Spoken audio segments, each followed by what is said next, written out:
Johor சுகாமாட்டில் 2 சிறுமிகளை பாலியல் ரீதியாக துன்புறுத்தியதன் பேரில் இந்திய பிரஜை மூவார் செஷன்ஸ் நீதிமன்றத்தில் நிறுத்தப்பட்டார். எனினும் மலாய் மொழியில் வாசிக்கப்பட்ட குற்றச்சாட்டு புரியாததால் ஷைக் ஃபாரூக்கி நபி சாஹேப் எனும் 59 வயது அவ்வாடவரிடம் இருந்து வாக்குமூலம் எதுவும் பதிவு செய்யப்படவில்லை.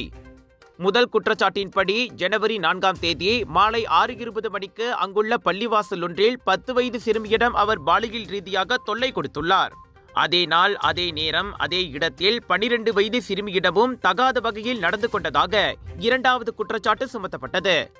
பாதிக்கப்பட்ட 2 சிறுமிகளும் இன்னொரு ஆண் நண்பருடன் விளையாட்டு பூங்காவில் விளையாடு கொண்டிருந்ததாகவும் தாகம் ஏற்பட்டு தண்ணீர் குடிப்பதற்காக பள்ளிவாசலுக்கு சென்றதாகவும் தெரிகிறது. அப்போது இருவரையும் நெருங்கிய அவ்வாடவர் அவர்களிடம் 1 ரிங்கிட் நோட்டை நீட்டி இருவரையும் உடல் ரீதியாக தொட்டுள்ளார். எனினும் அவரின் அச்செயலை அச்சிறுமிகளின் தோழன் பார்த்துவிட்டான். இதையடுத்து நடந்தவற்றை பெற்றோர்களிடம் கூறியிருக்கின்றான். அதே நாளில் பெற்றோர்கள் போலீசில் புகார் செய்ய அவ்வாடவர் கைதானார். இந்நிலையில் மொழிபெயர்ப்பாளர் நியமிக்கப்பட்டு பிப்ரவரி 10ஆம் தேதி வழக்கு மறுசெவிமெடுப்புக்கு வரும் என நீதிபதி அறிவித்தார். சந்தேக நபருக்கு ஜாமீன் வழங்கப்படவில்லை.